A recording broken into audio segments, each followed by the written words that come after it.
정책 파트 세 번째 강의를 시작하겠습니다. 파트 3에서는 정책 결정의 과정, 그리고 정책 결정 모형, 정책 집행, 정책 평가까지 설명해 드리도록 하겠습니다.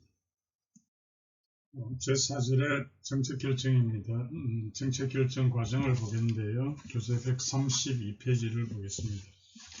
첫 번째 과정이 정책 문제의 인지와 정의가 됩니다. 먼저 정책 문제의 인지부터 살펴보죠.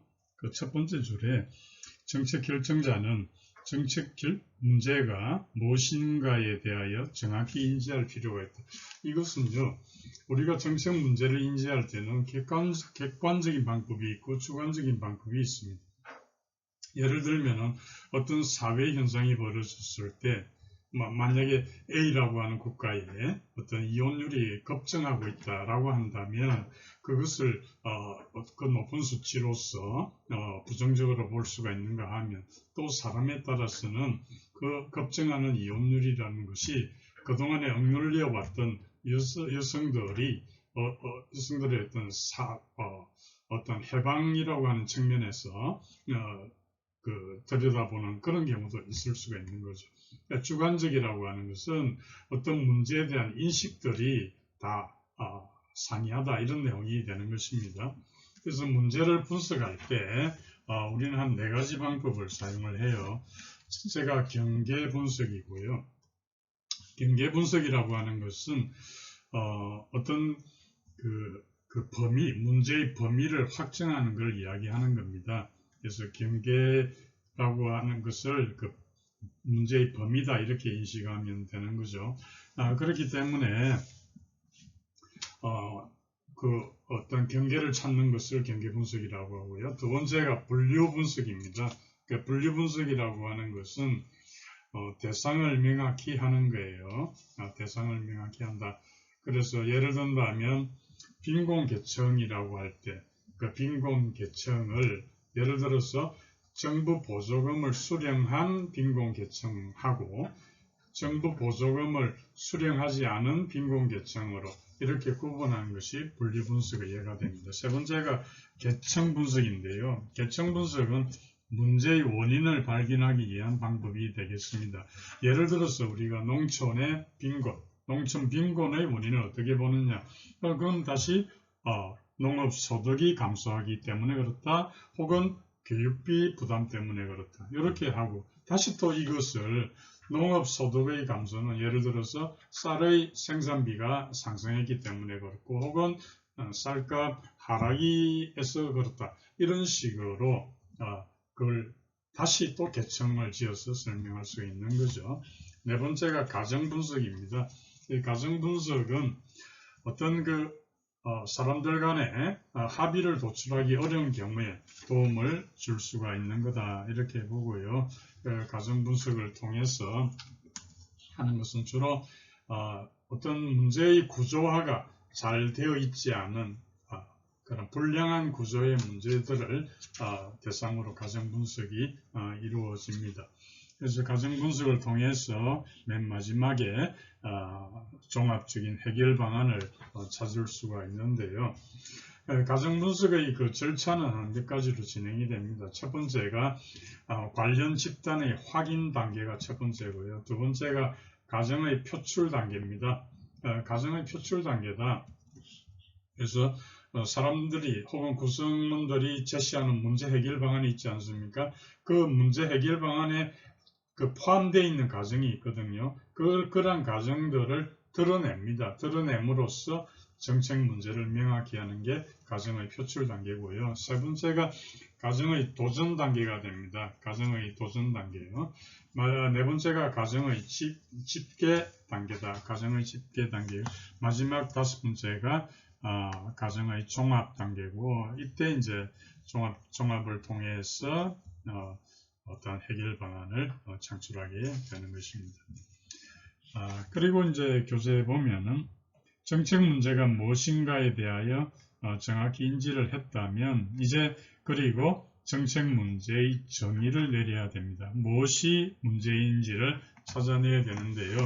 여기에서 이제 주의해야 될 게 제3종 오류 세 번째 줄 표시하시죠. 정책 문제를 정의할 때 제3종 오류를 범하지 않도록 유의, 거기 밑줄 것이고 특히 제3종 오류는 별표 3개를 합니다. 그래서 제3종 오류를 이것은 제3종 오류는 우리가 메타 오류, META, 메타 오류, 즉 근본적 오류라고 하는 거예요. 그러니까 아무리 좋은 수단을 강구하더라도 애당초 문제 정의가 잘못되면 그것은 헛수고가 되지 않겠습니까? 그래서 예컨대 병 진단을 잘못하여 처방이 잘못되는 게 이게 제3종 오류가 되는데요.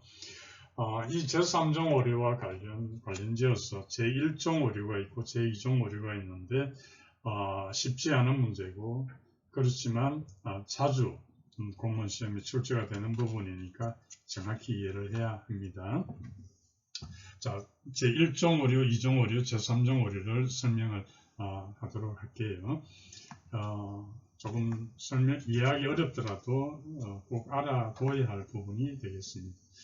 우선 제3종 오류는 쉽게 이해가 됩니다. 예를 들어서 서울특별시에 교통혼잡이 있는데 이 교통혼잡의 핵심을 물어보는가 하면 실제로는 그 서울특별시 안에 서울시 안에 잘못 설계된 그 교통신호 체계 때문에 그렇는데 그게 이제 핵심인데요. 잘못해서 교통혼잡의 핵심은 자가용이 늘어나서 그렇다 이렇게 인식한다면 근본적인 오류거든요. 제3종 오류입니다. 제3종 오류는 이처럼 이해하기가 쉬워요. 그런데 제1종 오류와 제2종 오류가 이해하기가 어렵습니다. 자, 설명드립니다. 제1종 오류는 알파 오류, 제2종 오류는 베타 오류 이렇게 부르고요. 제1종 오류는 뭐냐 하면요. 여러분들 통계학에서 보면 기무가설이 있고 대립가설이 있어요. 이렇게 설명하는 게 좀 어려워지죠, 그죠? 그런데 일단 이해는 하셔야 됩니다. 기무가설이 있고 대립가설이 있는데 우리가 본격적으로 관심을 가지는 것은 대립가설이 됩니다. 연구자의 가설이 바로 대립가설이 되는 거예요. 그래서 쉽게 말하면 기무가설은 차이가 없다는 게 기무가설이고 대립가설은 차이가 있다. 연구자가 입증하려고 하는 가설이 되겠습니다. 자, 그래서 정리를 하면요. 제1종 오류는 뭐냐 하면 틀린 대립가설을 채택하는 것을 말합니다. 틀린 대립가설을 채택하는 것을 말합니다. 그러면 이것을 틀린 대립가설을 이걸 어떻게 이해하는가 하면 잘못된 정책, 이렇게 정책 대안 이렇게 이해하시면 됩니다. 그래서 연구자가 입증하려고 하는 거예요. 자, 잘못된 정책을 선택하는 오류가 제1종 오류. 정리하면요. 제1종 오류는 틀린 대립가설을 채택한 오류. 또 그렇게도 이야기하고 잘못된 정책 대안을 선택한 오류. 이게 제1종 오류. 이렇게 기억하시고요. 제2종 오류는 옳은 대립가설을 기각한 오류. 옳은 대립가설을 기각한 오류. 달리 표현하면 올바른 정책을 선택하지 않은 오류. 그렇게 됩니다. 그래서 여러분들이 시험장에 들어가면 이게 순간적으로 착각도 되고 그렇습니다. 긴장감에서 그렇게 되니까 이렇게도 이해하시면 돼요. 제1종 오류에 잘못된 정책을 선택한 데서 오는 오류라 했잖아요. 그럼 이건 여러분이 회사 운영자라고 오너의 입장이라고 한다면 신입사원을 뽑을 때 제일 큰 회사에 가장 큰 피해를 주는 건 뭐예요? 아주 능력이 떨어지는 사람을 회사에 입사시키는 그게 가장 큰 오류 아닙니까? 그래서 잘못된 정책, 요거를 좀 질이 떨어지는 그런 자를 이제 입사를 시키면 이게 가장 큰 오류다. 그게 제1종이다. 1, 2, 3의 1종이다. 이렇게 생각하면 제1종 오류는 잘못된 정책을 선택한 오류. 다시 말하면 틀린 대립가설을 채택한 오류. 이렇게 이해하시면 되고요. 제2종 오류는 아까 올바른 정책을 선택하지 않은 오류다. 이렇게 했잖아요. 그러니까 이거는 좋은 아주 응시자인데 이 사람을 몰라보고 선택하지 않은 거예요. 그래서 이것은 또 해설을 봐서 오류죠. 그렇지만 질이 떨어지는 사람을 뽑은 것보다는 그것보다는 좀 피해가 덜하겠죠. 그래서 제2종 오류 이렇게 정리하면 제2종 오류는 옳은 대립 가설을 기각한 오류. 달리 표현하면 올바른 정책을 선택하지 않은 오류 이렇게 됩니다. 1종, 2종, 3종 설명드렸습니다. 자, 그래서 제3종 오류를 범하지 않도록 주의를 해야 되겠고요. 자, 두 번째 봅니다. 이번에 정책 목표 설정입니다. 그러니까 정책 목표라는 것은 정책을 통해서 달성하고자 하는 바람직한 상태고요. 교재 중간에 보면 적합성 기준을 따지고 또 적절성 기준을 따집니다. 적절성 기준이란 목표의 수준이 너무 지나치게 높거나 낮지 않도록 하라. 이런 내용이 되겠습니다. 그 다음에 이제 들어가서 정책 대안의 탐색이 나오는데요. 교재 이제 132페이지 아랫부분 봅니다. 3. 정책 대안의 탐색. 탐색하는 방법은 두 가지다. 하나는 점진적인 방법이고 다른 하나는 새로운 방법이다. 이렇게 보는데요. 오른쪽 봅시다. 오른쪽 보면은 맨 윗줄에 보면 점진적 방법은 한계가 좀 있겠죠. 그래서 기존의 틀이 아닌 새로운 방법이 요구되는데 그 중에 하나가 브레인스토밍이 되겠습니다. 같이 한번 살펴보겠습니다. 브레인스토밍은요, 오스본이라고 하는 원래 광고회사 부사장이었어요. 이 오스본이 창의성 개발을 위한 수단으로 제시를 했던 것인데요. 기본 깔려 있는 것은 뭐냐 하면은 문제 해결이라고 하는 게 항상 어떻게 생각지도 않은 곳에서 발견될 수가 있다. 이런 게 밑바닥에 깔려 있습니다. 그렇기 때문에 어떤 아이디어를 어떤 아이디어에 대해서도 비판을 가지 마라. 이런 게 이제 그 밑에 깔려 있는데요. 이 브레인스토밍의 기본적인 특성의 한 세 가지로 한번 정리해 봅니다. 세 가지 특성은요, 한번 적어 보실까요? 첫 번째가 연쇄 반응 효과입니다. 연쇄 반응 효과. 연쇄 반응 효과는 뭡니까? 하나의 방안이, 하나의 아이디어가 제시되면 다른 아이디어, 다른 방안의 출현을 자극한다는 것이고요. 두 번째가 라이벌 충격입니다. 라이벌 충격은 뭐냐면 어떤 사람이 아이디어를 제시하면 이것은 다른 견해의 출현을 자극합니다. 다른 견해의 출현. 그래서 이게 바로 라이벌 충격이 됩니다. 경쟁이 참여자들로 하여금 더욱더 의견 개진에 힘을 쏟도록 만든다는 것이고요. 세 번째가 긍정적 강화입니다. 긍정적 강화, enforcement. 긍정적 강화라고 하는 것은 어떤 포상을 해주는 거예요. 창의적인 어떤 아이디어를 제시하잖아요. 그럼 그 사람한테 포상을 해주는 긍정적 강화라고 하는데요. 이런 특징을 가집니다. 그럼 브레인스토밍의 그 방법에 대해서 한번 보겠습니다.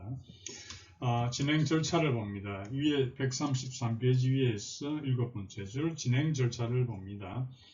우선 집단을 구성을 하는데요. 그 집단은 보통 12명, 12명에서 한 20명 수준으로 합니다.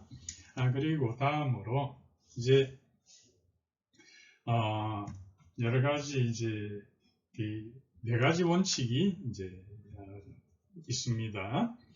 네 가지 원칙을 보면은 첫 번째가 참가자는 다른 사람의 아이디어를 비판해서는 안 된다. 비판 응검의 원칙, 밑줄 것이죠. 비판 응검의 원칙. 항상 아까 제가 이야기했지만 오스본이라는 사람이 그랬어요. 해결 방안이 뜻하지 생각지도 않은 데서 발견될 수도 있다는 생각이 깔려 있거든요. 그렇기 때문에 다른 사람의 아이디어를 그렇게 비판하지 마라. 비판 응검의 원칙입니다. 두 번째가 자유분방의 원칙이다. 그래서 자유로운 분위기에서 어떤 아이디어라도 발표할 수 있도록 하라. 세 번째가 보면 질보다 양의 원칙이다. 어떤 아이디어를 제출할 때 그것을 그 사람에게 아주 훌륭한 아이디어만 제출하라 이렇게 하면 위축이 되잖아요. 그렇기 때문에 질보다는 양으로 더 많은 양을 낼 수 있도록 하라 이게고요. 네 번째가 다른 사람이 아이디어를 냈잖아요. 그럼 그 아이디어에 살을 붙여서 개선하고 확장해도 괜찮다. 결합 환영의 원칙이 됩니다.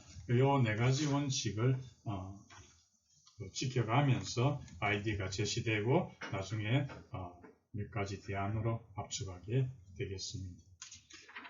이제 그 다음 페이지로 와서 네 번째가 이제 정책 대안의 결과 예측이 되는데요.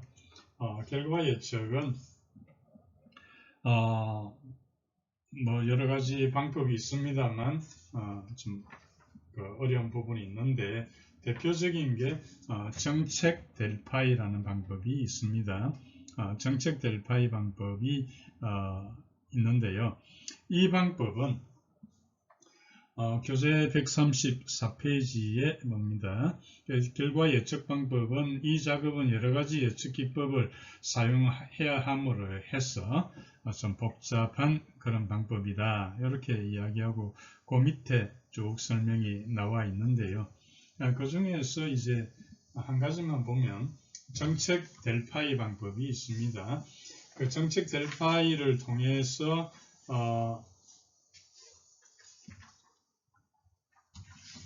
여러 가지 이제 방법이 있는데 오늘 장을 달리해서 또 설명드리도록 하겠습니다. 자, 이제 그 대안의 결과 예측인데 여기에 사용되는 것이 미래 예측 델파이가 있고요. 그래서 미래 예측 델파이와 정책 델파이를 구분해서 일단 설명드리겠습니다. 고전적 델파이라고도 해요. 미래 예측 델파이를. 미래 예측 델파이는요. 미래 예측 연구에 아주 빈번하게 활용되고 있는 그런 방법이 되겠습니다. 그런데 주된 용도가 다른데 미래 예측 델파이 혹은 고전적 델파이 이렇게 부르는 이 미래 예측 델파이 주된 용도는 예측입니다. 그런데 정책 델파이는 어떤 정책 대안 개발에도 사용이 되는 거죠. 그런 차이가 있습니다. 이 양자 간의 차이를 간단히 정리해 보면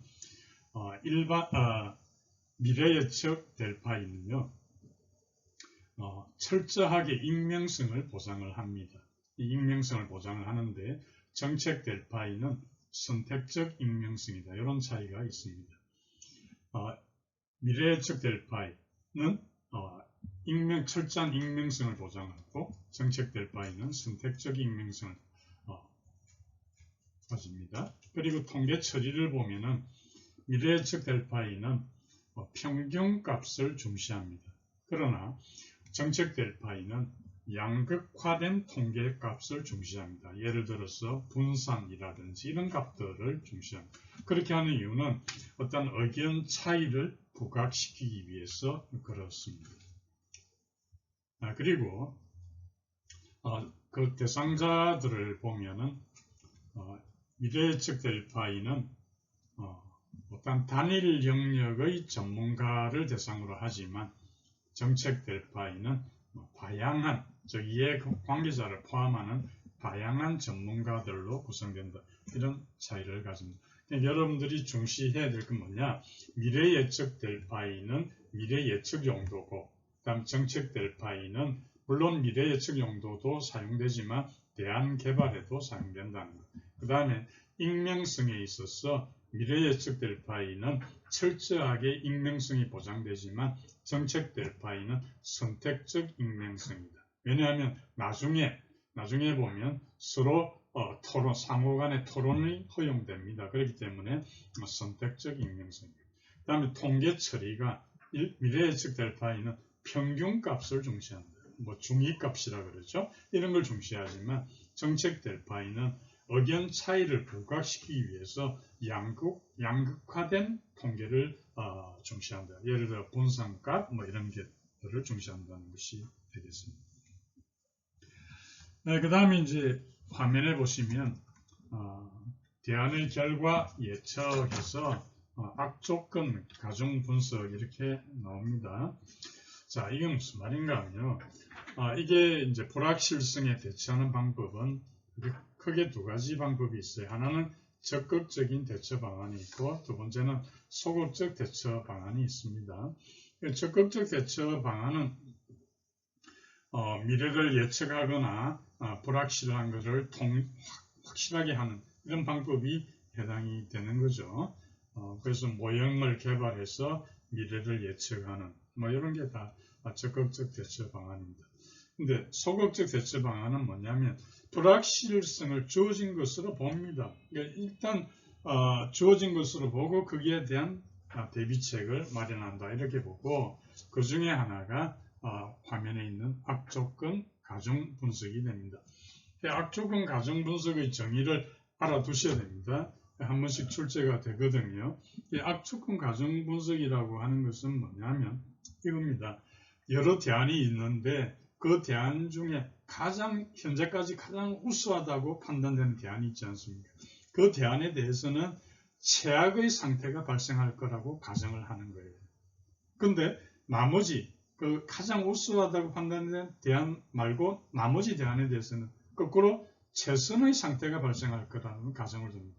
그래가지고 각 대안의 결과를 다시 예측하는 거예요. 그런데 했는데도 불구하고 그 우수한 것으로 판단되었던 대안이 여전히 우수하다.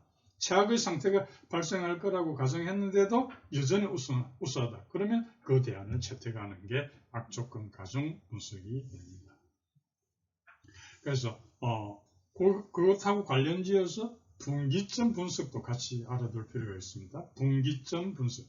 분기점 분석이라고 하는 것은 뭐냐면 어떤 최선의 대안 혹은 차선의 대안이 있다면 이것들을 대상으로 해서 이 대안들이 동등한 결과를 산출하기 위해서는 불확실한 요소들에 대해서 어떠한 가정을 해야 되는가 이런 것들을 분석하는 것이 되는 겁니다. 그래서 가장 발생 가능성이 높은 대안을 선택하는 방법이 분기점 분석이 되겠습니다. 그리고 화면에 있는 휴리스틱스 기법이라는 게 있는데, 휴리스틱스 기법이라고 하는 것은 직관에 따른 주먹구구식 탐색이다. 직관에 따른 주먹구구식 탐색이다. 이렇게 이해하시면 되고요. 그래서 휴리스틱스 부분에서는 그 오류를 한번 검토해 볼 필요가 있습니다. 오류가 여러 개가 있는데 그 중에 한 몇 가지만 살펴보면요. 첫 번째가 한 두 가지만 보도록 하겠습니다. 상상 용이성으로 인한 오류가 있습니다. 상상 용이성으로 인한 오류. 그래서 이것은 얼마나 쉽게 상상할 수 있는가, 이것에 영향을 받는다는 것이죠. 쉽게 말하면 이런 거예요. 어떤 위원회를 구성하시오라고 했을 때 8명으로 위원회 구성하는 거하고 2명으로 구성하는 거하고 이럴 때 어떻게 생각하냐고 물어본다면 사람들이 2명 위원회를 구성하는 게 쉽다 이렇게 할 수 있는 거죠. 바로 그게 상상의 용이성으로 인한 오류가 됩니다. 두 번째가 고착화에 의한 오류가 있습니다. 고착화에 의한 오류. 이거는 뭐냐 하면은 예를 들어서 어떤 사람에게, 어떤 집단에게 1부터 8까지의 어떤 결과치, 그리고 8부터 1까지, 1부터 8까지의 또 결과치 이렇게 주어진다면 보세요. 어떤 집단에게 똑같아요. 8 곱하기 7 곱하기 6 곱하기 해서 곱하기 1까지나 1부터 시작해서 1 곱하기 2 곱하기 해서 8까지 결과치를 추정하게 하면은 똑같이 나와야 되잖아요. 그런데 앞의 경우가 다르다는 거예요. 그러니까 A그룹에는 8부터 시작했더니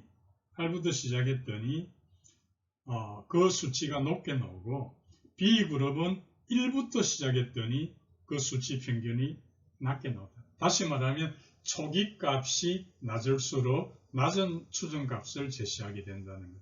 바로 그게 고착화에 의한 오류가 됩니다. 그래서 혹시 이런 이제 문제가 출제되면은 어떤 거다는 정도만 이해는 할 필요가 있다 생각합니다. 자, 화면에 보면 5번째가 이제 비교 평가하고 최적 대안의 선택이 나옵니다. 교재 134페이지를 보겠습니다. 그래서 이 부분은 이제 그 비용 편익 분석이 대표적인 거니까요. 바로 136페이지 보겠습니다. 136페이지 2번 비용 편익 분석 설명을 드리고 이 부분은 밑줄 그으시고 별표 3개를 합니다. 우선 화면에 보시면 평가 기준에서 MPV, 자 밑줄 긋습니다. MPV, BC 레이시오 밑줄 긋고요. IRR 밑줄 긋고 이거는 꼭 기억을 정리를 해야 하는 중요한 주제가 되겠습니다. 자, 같이 살펴보겠습니다. 비용 편익 분석. 그래서 비용과 편익, 비용을 코스트라 그러고 편익을 베니피트라 그래요. 이 두 개를 이제 분석하는 거예요. 그래서 그 절차를 보면요. 중요한 것은 절차에서 중요한 것은 오른쪽에 효과성 측정이 되겠습니다. 그래서 쉽게 설명을 드리겠습니다. 효과성 측정의 그 방법은 3가지가 있습니다. 아까 밑줄 그으셨죠. MPV, 그게 바로 순현재 가치입니다. 자, Net Present Value, MPV, 순현재 가치고요. 두 번째가 BC Ratio, 이것은 비용 편익 비율, 비용 편익 비가 되고요. IRR 있죠. 내부 수익률, 그 Internal Rate of Return 해서 IRR, 내부 수익. 이 3가지 기준이 있거든요. 그래서 살펴보겠습니다. 137페이지 자, 효과성 측정입니다. 이 부분은 그 정의를 정확히 해야 됩니다. 순현재 가치 MPV는 편익의 밑줄 긋습니다. 편익의 총현재 가치에서 비용의 총현재 가치 제외. 그렇습니다. 편익을 하셨더니 그러니까 예를 들어 이거예요. 5년 뒤 현재의 100만 원하고 5년 뒤의 100만 원하고 화폐 가치가 다르잖아요. 현재의 100만 원이 훨씬 가치가 높잖아요. 그래서 왜 그러냐면 5년 뒤의 가치는 이자를 계산해야 되기 때문에 그렇습니다. 자, 편익의 총현재 가치에서 편익은 나한테 들어오는 거예요. 비용의 총현재 가치를 제외했더니 남는 게 있어야 좋은 거잖아요. 따라서 순현재 가치가 0보다 클 경우, 0의 동그라미입니다. 그 기출 문제에 보면 1보다 이런 식으로 출제되는데 틀린 거예요. 0보다, 순현재 가치는 0보다 클 경우, 그게 남지 않습니까? 남으니까 그 사업은 타당성이 있다. 이해되시죠? 다음에 비용 편익 B, 이것은 비용분의 편익입니다. 자, 읽어볼게요. 편익의 총현재 가치를 비용의 총현재 가치로 나누었다. 밑에 들어가는 게 비용, 위에가 편익. 따라서 이것은 1보다 커야 가치가 있는 거예요. 그죠? 그러니까 비용 편익 B가 1보다 큰 사업. 분모가 비용, 분자가 편익. 그러니까 편익이 더 크면 좋은 거잖아요. 따라서 그건 1보다 커야 된다. 0보다 아닙니다. 1보다 큰 사업은 타당성이 있다. 그 다음에 내부 수익률 보시죠. 이것은 사업에서 발생한 편익의 현재가치 종합하고 비용의 현재가치 종합을 같게 만드는 비율을 1로 만든다. 즉 이것을 같게 만든다는 것은 뭐예요? 편익의 현재가치 합계하고 비용의 현재가치 합계를 같게 만든다. 즉 MPV를 0으로 만든다. 0으로 만드는 할인율. 네, 이렇게 됩니다. 따라서 쉽게 말해 투자 사업이 원만히 진행되어서 손익 분기점 상황을 유지할 때 수익이다. 이렇게 이해하시면 되겠습니다. 자, 그래서 다음 페이지 보시죠. 다음 페이지에 보면은 측정 방법을 찾기 위한 사례가 나옵니다.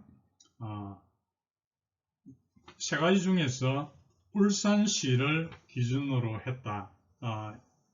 울산시가 선정이 되었다 하면은 뭐 어떤 기준에 의한 결정이다 이렇게 보나요?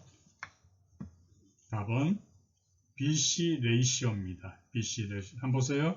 부산시의 경우 BC 레이시오가 얼마가 되나요? 부산시의 경우 40분의 60이니까 1.5가 되죠. 울산시의 경우는 BC 레이시오가 얼마가 되나요? 10분의 20이니까 2가 되네요. 광주시의 경우는 20분의 24, 그죠? 1.2가 되네요. 그러니까 가장 높은 수치는 울산시가 되는 거죠. 그러니까 울산시가 만약에 선정이 되었다면 BC 레이시오에 의한 결정이다. 이렇게 이해되시죠? 자, 그러면 여러분 이해가 됐는가? 자기 테스트를 한번 해봅니다. 자, 제가 내는 문제를 한번 받아 적어보시죠.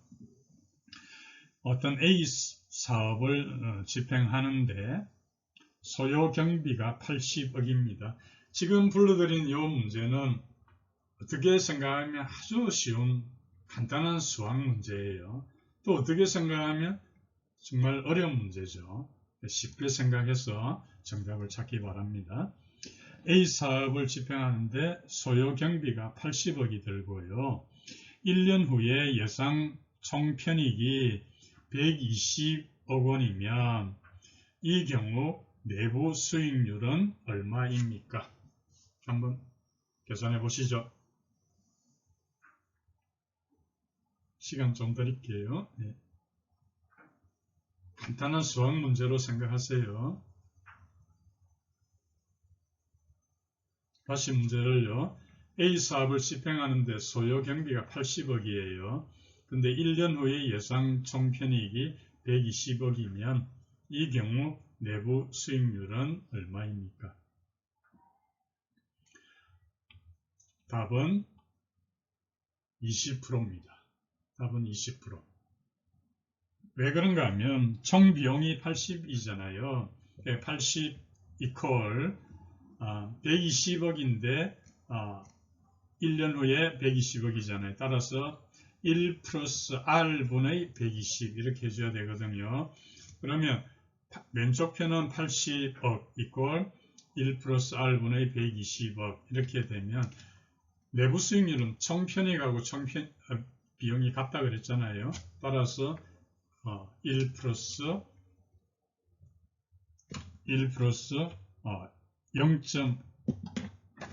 계산을 제가 해보면 120을 나누기 하면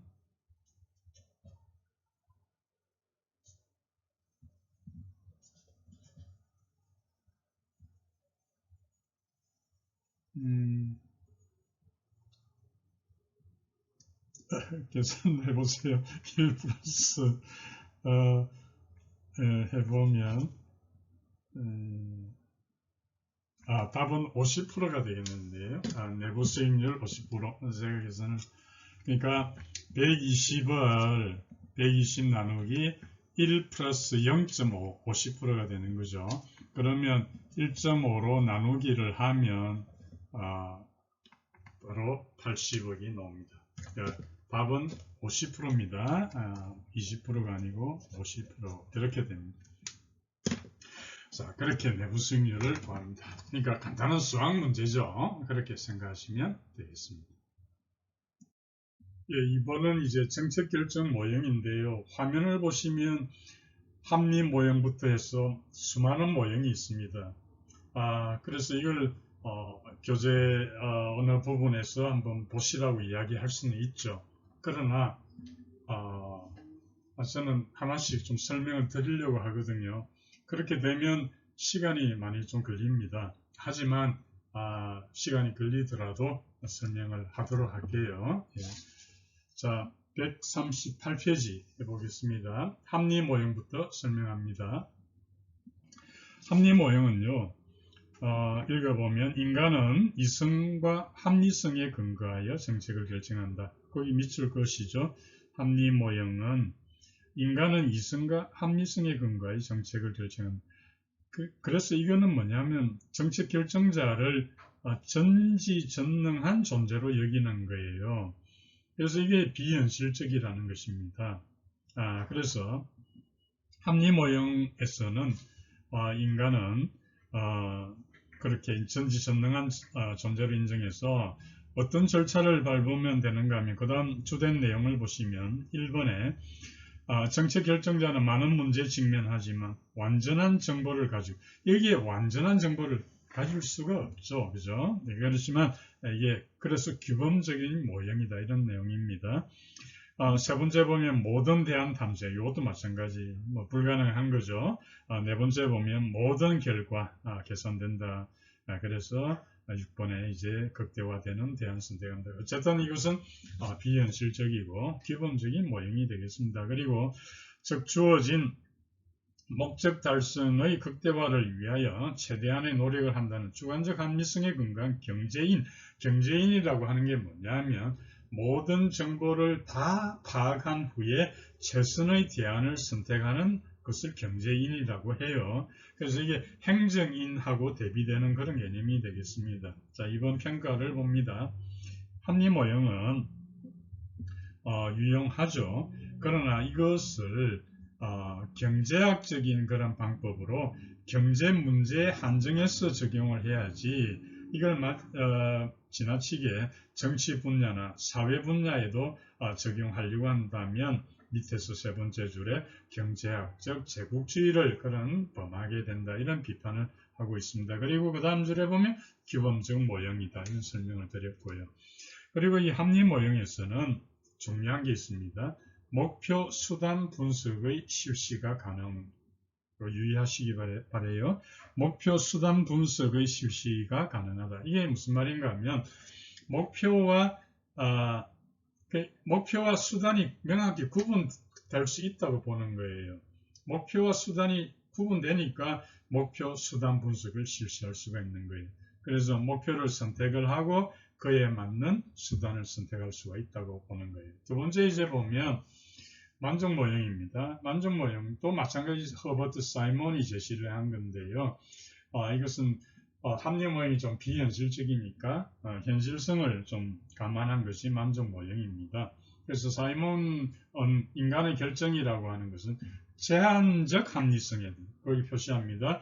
제한적 합리성. 앞에 합리 모형이 완전한 합리성이라고 한다면 이것은 제한적 합리성이다. 만족할 만한 수준 거기에서 결정이 된다. 주관적인 만족이다 이렇게 봅니다. 평가를 이번에 평가합니다. 이 만족의 기준이 주관적인 어떤 수준이기 때문에 좀 규범적인 기준으로는 적합하지 않다 이렇게 볼 수 있겠습니다. 세 번째가 이제 사이버네틱스 모형인데요. 이 사이버네틱스 모형을 설명하기 전에 다음 페이지에 있는 4번의 점정 모형을 먼저 설명을 하고 사이버네틱스로 돌아올게요. 자, 140페이지입니다. 점정 모형입니다. 점정 모형은 대표적인 학자가 린드블룸하고 일답스키입니다. 여러분 학자 이름 다 기억해야 돼요. 합리 모형하고 만족 모형은 허버트 사이먼, 점정 모형은 린드블룸과 일답스키다. 이렇게 기억해야 됩니다. 제가 왜 이걸 점정 모형을 먼저 설명하는가 하면 앞에서 제가 합리 모형은 목표 수단 분석 실시를 할 수 있다 했잖아요. 근데 점정 모형은 목표 수단 분석을 실시할 수가 없어요. 그것 때문에 제가 연결해서 설명드리는 거예요. 왜냐하면 점정 모형에서는 목표 수단의 구분이 불가능합니다. 지금 제가 설명한 이 부분은 각종 시험에 출제가 많이 되고 있고요. 그렇습니다. 중요합니다.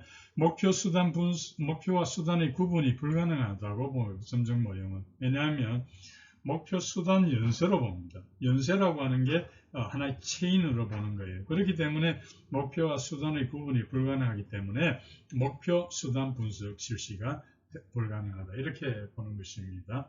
그리고 합리 모형은 경제적 합리성을 중시한 데 비해서 점정 모형은 정치적 합리성을 중시했다. 이렇게 보시면 되겠습니다. 자, 그래서 140페이지고 점정 모형 네 번째 줄입니다. 가장 실현 가능성이 높은 것이 점진적인 것이다. 이렇게 보는 거고요. 평가를 봅니다. 그래서 합리 모형은 좀 비현실적이다 해서 또 기존의 정책에 많은 비용, 즉 매몰 비용이라 그러죠. 이미 투입된 비용입니다. 투자되어 있는 상황에서는 가장 현실적이다. 매몰 비용을 고려한다면 기존 정책 플러스 마이너스 알파가 도입될 수밖에 없는 거죠. 기존 정책 플러스 마이너스 알파 이렇게 됩니다. 그러나 오른쪽입니다. 그러나 점정 모형은 비판을 받고 있습니다. 지나치게 보수적이고 그리고 반쇄신적이다. 이렇게 이해를 하면 되겠습니다.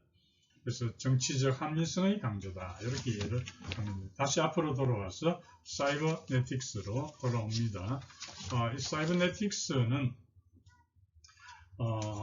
사이버네틱스는요, 1번의 의의를 보면은 합리 모형하고 가장 대립되는 모형이다 했어요.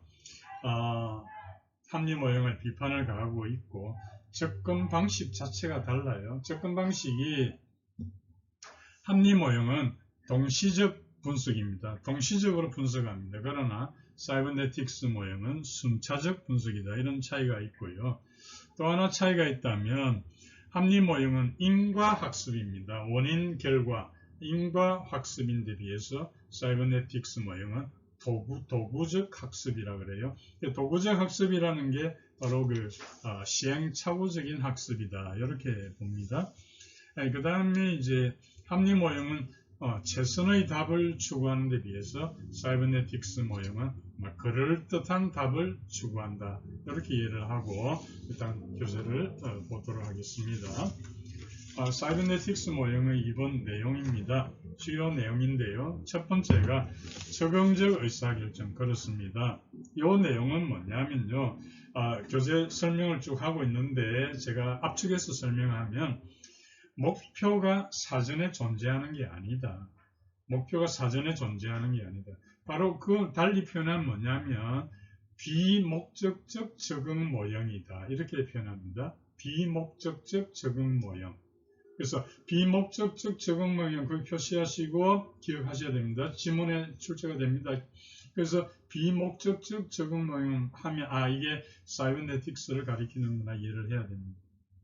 밑에서 네 번째 줄 둘째 불확실성의 통제입니다. 그러니까 이것은 뭐냐 하면은 교재를 보면 어떤 대안이 어떤 결과를 가져올 것인가는 전혀 고려하지 않고요. 단지 의사결정자에게 부닥친 상태가 사전에 설정된 범위를 벗어났는가 여부만을 판단해서 하는 건데요.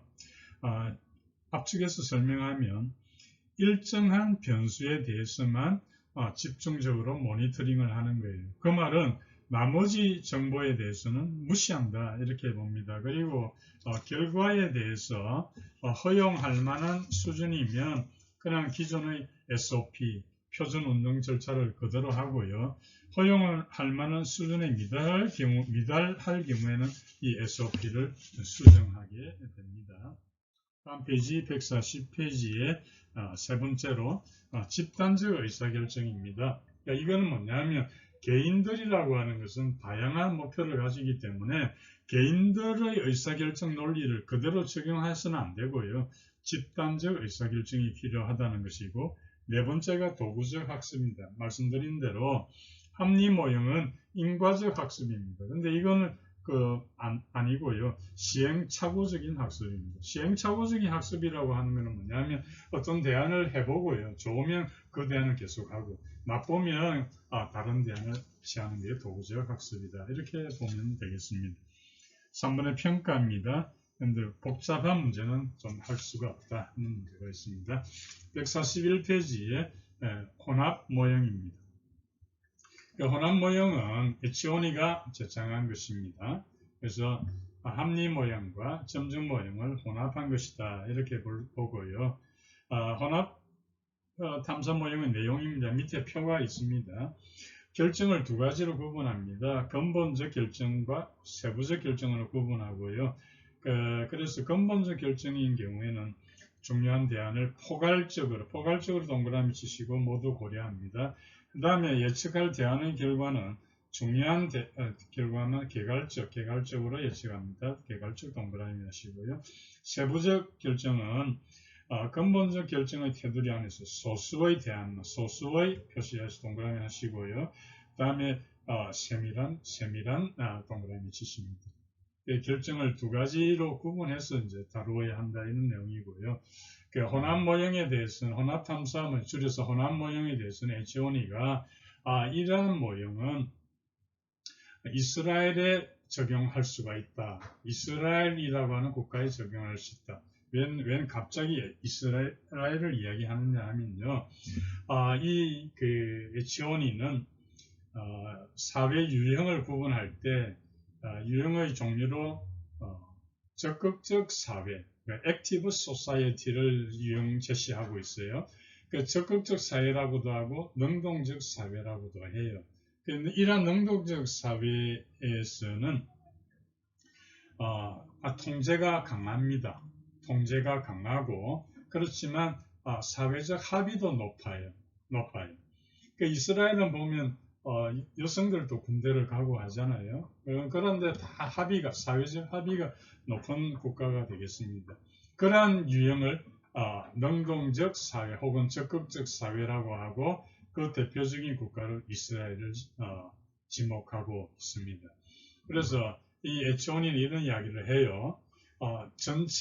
능동적 사회에서는 전체주의적인 그런 합리적 모형도 적용할 때가 있고 또 민주주의의 어떤 점정적 모형도 적용할 경우가 있으니까 이 두 가지를 다 혼합한 그러한 모형이 적용되어야 된다. 이해되시죠? 이스라엘에 대한 이야기입니다. 그래서 혼합 모형을 제시하고 있습니다.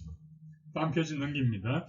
143페이지 2페이지의 6번 최종 모형입니다. 최종 모형은 예츠겔 드로우라고 하는 학자가 제시를 하고 있죠. 두 가지로 특징이 있습니다. 하나가 뭐냐면 밑에서 네 번째 줄에 합리성 강조도 중요하지만 경제성을 감안한 합리성이라야 된다. 그 공식이 맨 밑에 줄에 합리적 결정의 효과가 합리적 결정을 하는데 드는 비용보다 크거나 같아야 된다.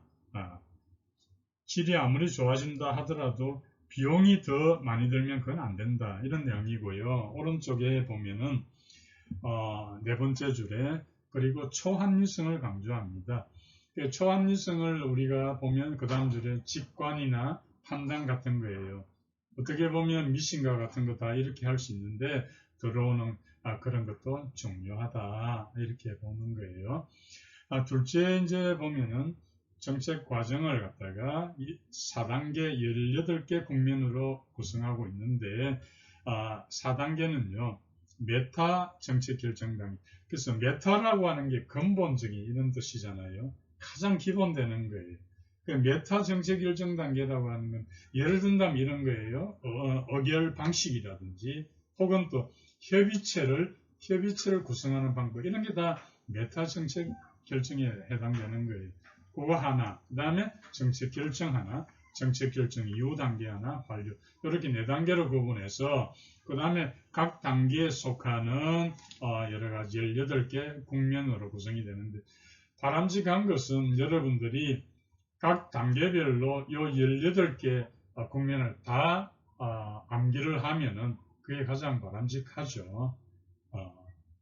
실제로 각 단계별로 어떤 국면을 제시를 하고 이 중에서 틀린 것은 이렇게도 출제된 적이 있으니까요. 물론 그거는 빈번하지는 않지만 뭐 이런 경우는 참 어떻게 설명해야 될지 모르지만 18개 국면을 다 한번 보셔야 된다 이렇게 설명할 수밖에 없습니다. 그래서 가장 중시한 것은 메타 정책 결정 단계다. 자, 이번 평가를 봅니다. 최종 모형은 초합리성을 강조했다는 장점을 가지고 있습니다. 그러나 그 다음 파라그래프 보면 초합리성을 강조했던 게 어떻게 보면 미신 이렇게도 보니까요. 밑에서 두 번째 줄에 신비주의에 빠질 위험성은 있다. 이렇게 봅니다. 다음 페이지에 봅니다. 7번의 회사 모형이 됩니다. 회사 모형은 연합 모형이라고 불리는데요. 개인적 차원의 그 만족 모형을 조직 차원에 적용시킨 것이 되겠습니다. 그래서 그 내용을 보면요. 첫 번째로 갈등의 불완전한 해결입니다. 그 불완전한 해결을 준해결 이렇게도 이야기합니다. 그래서 갈등의 준해결이다 이렇게 보고요. 그래서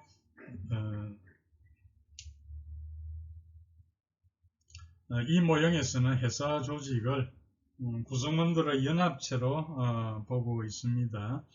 그래서 불완전한 그런 해결을 구체적으로 보면 몇 가지 첫 번째 봅니다. 국지적 합리성.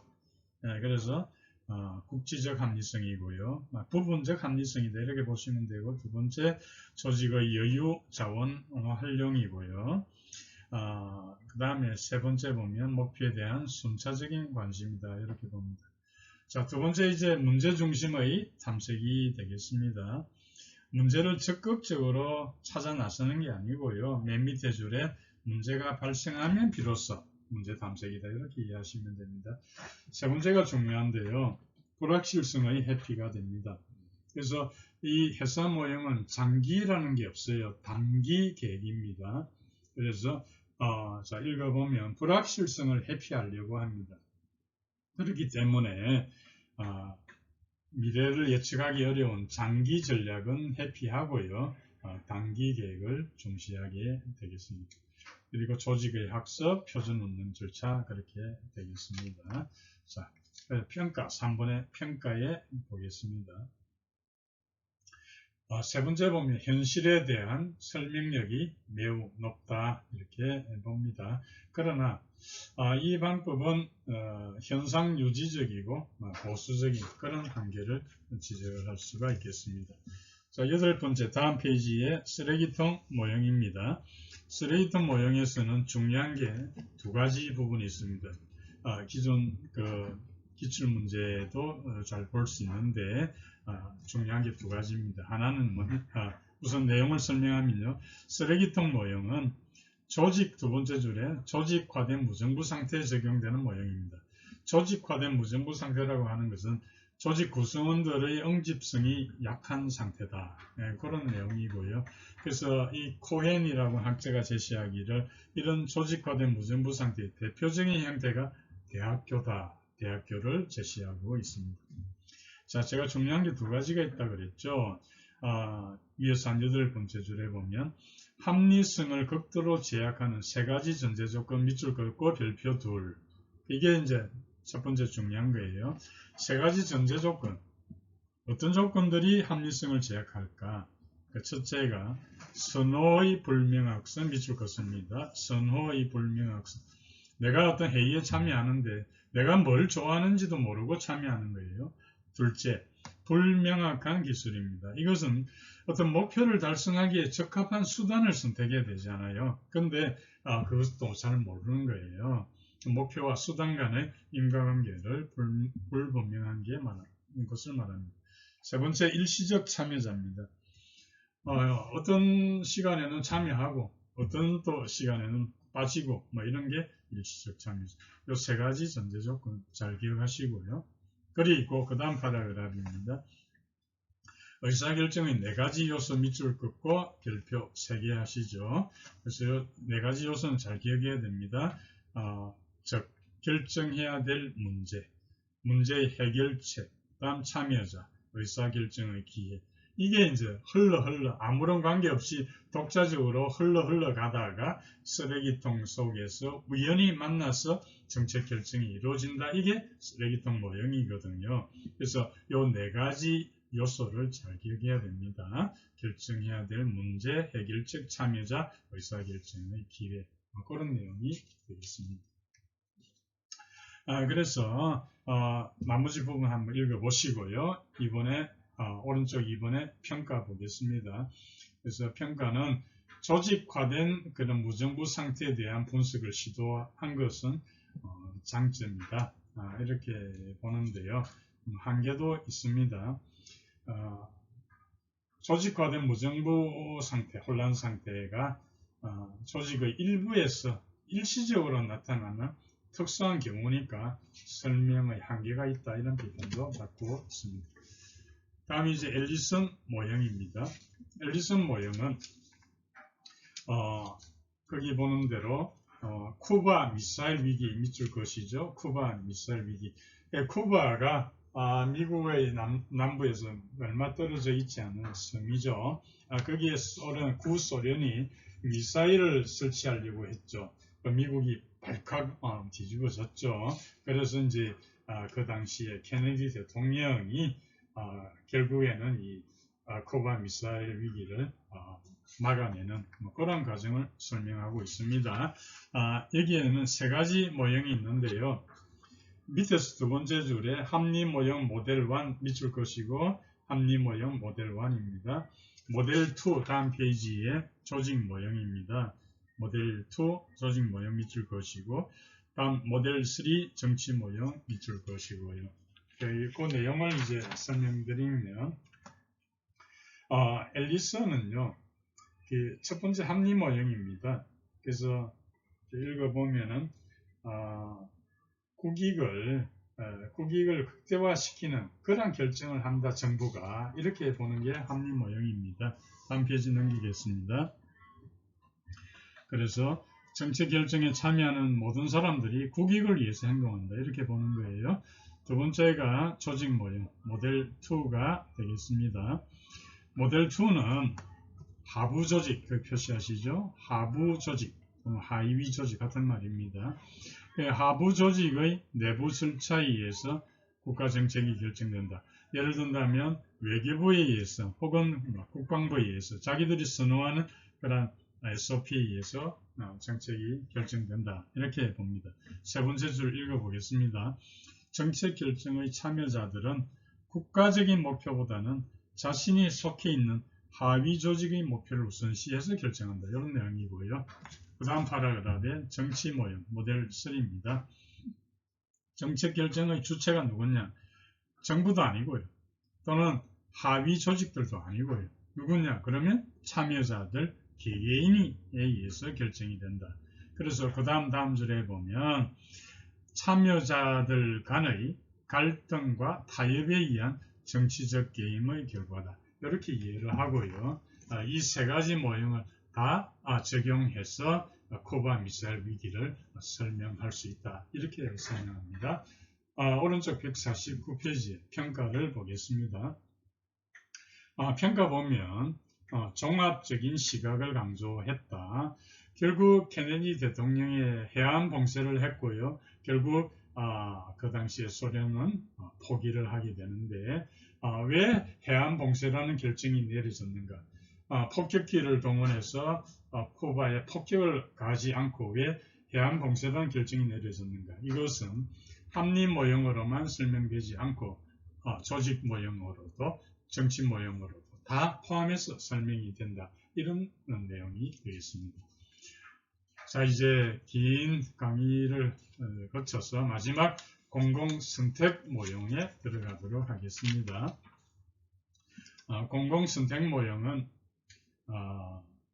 그 교재 149페이지입니다. 그래서 뷰캐넌하고 털럭이라고 하는 학자에 의해서 제시가 되었습니다.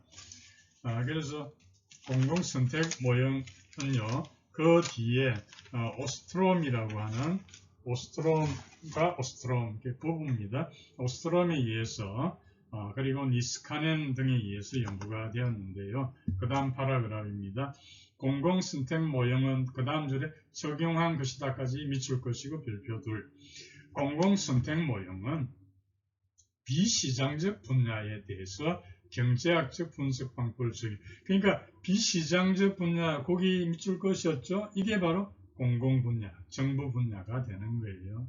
그렇게 되고요. 다음에 세 번째 줄에 공공선택론에서는 정부를 공공재의 생산자로, 시민들은 공공재의 소비자로, 소비자 주권주의를 강조하는 거예요. 그 이러한 관점에서 시민의 편익을 극대화할 수 있는 서비스의 공급과 생산은 공공부문의 시장 경제화를 통해 가능하다. 관리에 맡길 것이 아니라 그렇게 가능하다. 이렇게 보는 것이죠. 자, 그러면 이 공공선택론에 여러 이론들이 있는데 주요 이론을 소개합니다. 화면에 보시면 첫 번째 에로우의 불가능 정리가 있는데요. 에로우는 불가능 정리의 여러 가지 형태가 있습니다. 그 중에 중요한 두 가지 소개하면요. 이행성의 원리라는 게 있습니다. 이행성의 원리. 이행성의 원리는 뭐냐면 A가 B보다 선호되고 B가 C보다 선호되면 당연히 A는 C보다 선호되어야 한다. 이게 이행성의 원리가 되고요. 두 번째가 독립성의 원리가 있습니다. 독립성의 원리. 그 독립성의 원리라고 하는 것은 뭐냐면 지금 특정한 두 가지 대안이 있단 말이에요. 그 두 가지 대안에 대해서 선호를 결정할 때 이들 두 대안하고 관계가 없는, 무관한 관계가 없는 제3의 대안으로부터는 독립적이라야 한다. 이게 독립성의 원리가 되겠습니다. 자, 두 번째 화면 두 번째 보면 티브 모형이 나오는데요. 이 티브 모형은 발에 의한 투표, vote by fit가 되겠습니다. 그래서 이 티브 모형은 소규모 자치행정구역을 지지하는 그런 논리가 되는데요. 몇 가지 특징들을 살펴보겠습니다. 티브 모형은 첫 번째로 충분히 많은 수의 지방정부가 존재해야 된다. 그래서 티브 모형의 특징에 대해서는 자주 출제가 되는 매우 중요한 이슈니까요. 하나하나 잘 기억을 해야 합니다. 충분히 많은 수의 지방정부가 존재합니다. 그래야만 선택권이 확보되는 거예요. 주민들의 선택권이 확보됩니다. 두 번째로 공공서비스가요. 지방정부 간에는 외부 효과를 발생하지 않는다. 외부 효과를 발생하지 않는다. 어떤 공공서비스가 제공되면 그 지역 내에서만 소화가 된다는 거예요. 예를 들어서 서울특별시 강남구에서 어떤 고등학생들을 대상으로 어떤 방송 교육을 실시한다 했을 때 그것이 이제 강남구청에서 예입니다. 이거는 강남구청에서 강남구에 사는 주민들의 대상으로 그걸 실시한다면 그것은 다른 지역에는 들을 수가 없다. 그게 바로 들을 수 없다면 외부 효과를 발생하지 않는다. 이런 내용이 되는 것이죠. 그러니까 외부 효과가 다른 지역에도 다 방송이 되고 그러면 굳이 그 강남구를 택할 이유가 없게 되는 거죠. 제가 드린 예를 제시한 겁니다. 세 번째, 주민들은 언제나 자유롭게 이동할 수 있어야 된다. 선택권이 있어야 되는 거죠. 네 번째로 주민들은 지방정부의 세입하고 세출에 대해서 완전히 알고 있어야 된다. 그래서 여기에 관련해서 설명하면 지방자치단체의 재원은 예를 들어서 만약에 지문에 지방자치단체의 재원은 지방소비세가 되어야 한다. 이렇게 지문이 나오면 틀렸다라고 답해야 됩니다. 왜냐하면 지방자치단체의 재원은 주택을 소유한 지역 주민들이 내는 재산세로 충당하는 것이 바람직하다. 이렇게 되어 있거든요. 이 때문에 지방소비세 되어야 합니다. 이건 틀린 지문이 됩니다. 자, 그 외에도 다섯 번째로 모든 지방정부에는 고정적인 생산 요소가 존재해야 된다. 고정적인 생산 요소가 존재해야 된다. 그래서 이거는 무슨 말인가 하면요. 최소한 한 가지 이상의 고정적인 생산 요소가 존재해야 된다. 이것은 뭐냐 하면 이 말은요. 각 지방정부가 자신에 맞는 최적 규모, 자신에 맞는 최적 규모라고 한다는 것은 최저 평균 비용으로 생산될 수 있는 인구 규모를 이야기하는 거예요. 최저 평균 비용으로 생산할 수 있는 인구 규모를 가지고 그게 바로 최적 규모죠. 그 자신에 맞는 최적 규모를 가진다는 의미입니다. 그런 특징들을 가지고 있습니다. 또 여섯 번째로 공공재의 공급에는 규모의 경제가 없다는 거예요. 그래서 규모의 경제가 없다. 다시 이걸 다르게 표현한다면 만약에 어떤 지역의 공공재 공급에 규모의 경제가 있다면 그죠?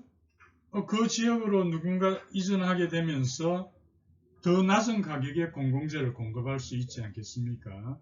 그렇게 되면 추가적인 이동으로 인해서 개인적 효용이 더 높아지게 되는 것이죠. 그럼 결국 그 지역 인구가 과밀하게 되고 혼잡 비용이 증가하게 되고 혜택은 상쇄되는 그런 효과가 또 있게 되는 것입니다. 그래서 효용이 떨어지게 되는 것이죠. 그래서 결론적으로 공공재 공급에는 규모의 경제가 없다. 일정한 단위당 공급 비용이 있다. 이런 내용이 되는 것이죠. 그런 것이 팁브 모형이 되겠습니다. 그 다음 세 번째가 니스카넨의 그 예상 극대화 모형이 되겠습니다. 니스카넨 예상 극대화 모형은 교재 150페이지를 봅니다. 150페이지에 보면 그림하고 같이 설명을 하고 있죠. 그래서 그 내용을 간략히 설명하면 이렇습니다. 사회적으로 최적의 생산량은 순편익이 극대화되는 지점이에요. 순편익이 극대화되는 게 우리 일반 시민들한테 가장 좋은 거예요. 그럼 순편익이 어떤 지점에서 가장 극대화될까요? 그것은 총효용과 총비용의 차이가 극대화되는 지점을 이야기하는 거예요. 그죠? 다시 제가 이야기할게요. 좀 어렵더라도 설명을 들으시면 됩니다. 이 순편익이 극대화되는 점이 사회적으로 가장 최적의 생산 지점이에요. 그 순편익이 극대화된다는 것은 뭐냐면 총효용에서 총비용을 뺀 그 차이가 가장 큰 지점이고 그 지점은 바로 한계 비용 이꼴 한계 편익이 교차되는 지점이에요. 즉 MR 이꼴 MC 되는 지점이 바로 사회적 최적 생산이에요. 그런데 관료들은 순편익과 순편익의 총비용과 총효용과 총비용의 그러한 차이가 큰 지점이 아니고 총효용과 총비용, 즉 다시 말해서 총비용만 확보가 된다면 그것이 일치되는 지점까지 생산하려고 하는 거예요. 그래서 그것이 바로 과잉 생산으로 이어지게 됩니다. 그 내용을 설명하는 것이 150페이지가 되겠습니다. 자, 읽어봅니다. 밑에서 8번째, 정치가는 총 사회적 편익과 총 비용의 차이가 극대화되는 산출량, 그게 바로 한계 편익과 한계 비용이 일치하는 점, 즉 MR 이꼴 MC다. 그러나 관료는 달라요. 관료들은 자기 부서 예산 극대화를 추구합니다. 일을 많이 하면 그걸 생산내는 산하기관도 많이 생기게 되잖아요. 그러면 그 산하기관에 내가 다음에 퇴직한 뒤에 또 갈 수도 있잖아요. 그런 등등을 감안해서 어쨌든 업무를 많이 하려고 하게 되겠습니다. 비용만 확보된다면. 그래서 밑에서 두 번째 줄에 그 결과 정부 산출물은 적정 수준보다 2배의 과잉 생산이 이루어진다. 이렇게 이해를 하시면 되겠습니다.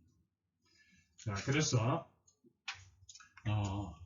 니스카넨의 예상 극대화는 그렇게 설명이 되고요. 이제 네 번째 던리비의 관청 형성 모형인데 이 부분은 다음 파트에서 제가 설명을 드리겠습니다. 여기에는 4가지 예산 유형이 있거든요. 그게 따라서 좀 달라지는데 다음 파트에 설명을 하도록 하겠습니다. 이어서 하이에서는 정책 결정 상황을 어떻게 분류하고 있는가 아래 표를 가지고 살펴보겠습니다. 화면에 보시면 1, 2, 3, 4가 되어 있습니다. 우선 상황 1을 보면은 목표에 대한 합의가 존재하지 않고 갈등이 전개되고 있죠. 그런 상태에서 수단에 대한 타협을 이끌어내야 됩니다. 그렇기 때문에 이 모형에서는 점정 모형이 적용이 됩니다. 상황 2를 보면은 목표에 대해서는 합의가 되어 있습니다. 그러나 최적의 대안에 대한 합의가 어렵습니다. 그것은 각 대안에 대한 예측이 어렵기 때문에 그렇습니다. 그렇기 때문에 다양한 정보에 대한 분석도 필요하고 또 그때그때 수단을 수정해 나가는, 다시 말해서 시행착오적인 학습을 통해서 하는 그 적응적 결정을 하는 그 사이버네틱스 모형이 효과적이라고 할 수 있습니다. 앞 시간에 강의에서 말씀드렸지만 사이버네틱스는 적응적 결정이다. 비목적적인 그러한 적응적 결정이다 라는 이야기 했습니다. 세 번째 상황에서는 수단에 대해서는 합의가 되었습니다. 그러나 목표는 합의가 되어 있지 않습니다. 그렇기 때문에 여기에는 가치의 어떤 갈등이 일어날 수가 있습니다. 다시 말해서 어떤 사회보장이라든지 사회보장제도 개혁 같은 경우에 그 목적을 놓고 어떤 찬성 집단하고 반대 집단이 이렇게 형성될 수가 있습니다. 비용을 누가 부담할 것인가. 여기에서 여러 가지 문제가 초래될 수가 있는 것이죠. 그래서 세 번째 상황에서는 타협이나 협상이 불가피하다, 그렇게 볼 수 있습니다. 관련 집단 간의 어떤 타협, 협상 전략이 타당하겠다. 상황 4의 경우는 목표도 합의가 되고 수단에 대해서도 합의가 된 그런 상황입니다. 그렇기 때문에 여기에서는 목표 수단 분석이 가능하게 됩니다. 다시 한번 이야기하면 합리 모형에서는 목표 수단 분석이 가능합니다. 왜냐? 목표와 수단의 구분이 가능하다고 보기 때문에 그렇습니다. 그래서 거기에 대비되는 게 점정 모형입니다. 점정 모형은 목표와 수단의 연쇄라고 합니다. 이 연쇄는 체인이거든요. 따라서 목표와 수단을 엄격히 구분하기가 곤란하다, 이렇게 보기 때문에 점정 모형에서는 목표 수단 분석이 불가능하다. 이 점을 잘 기억하기 바랍니다. 정책 집행의 접근 방법에는 세 가지가 있습니다. 하향적, 상향적 통합이 있는데요. 교재 155페이지를 보겠습니다. 우선 하향적 접근 방법입니다. 하향적 접근 방법의 대표적인 인물은 사바티어와 매스메니안이 되겠고요. 그 다음 줄에 정책의 결정도, 그 부분 밑줄을 그으시죠. 정책의 결정도 중앙정부가 결정을 하고 집행도 상부의 지시에 따라서 이루어진다. 이게 하향적 접근 방법이 됩니다. 그래서 우리가 이런 말이 있죠. 숲은 보되 나무는 보지 못한다. 그런 문제점을 안고 있는 접근 방법이다, 이렇게 보고요. 그 다음에 상향적 접근 방법입니다. 대표적인 학자는 엘모입니다. 그리고 립스키가 있는데요. 엘모의 그 후방향적 접근이라고 합니다. 후방향적 접근요.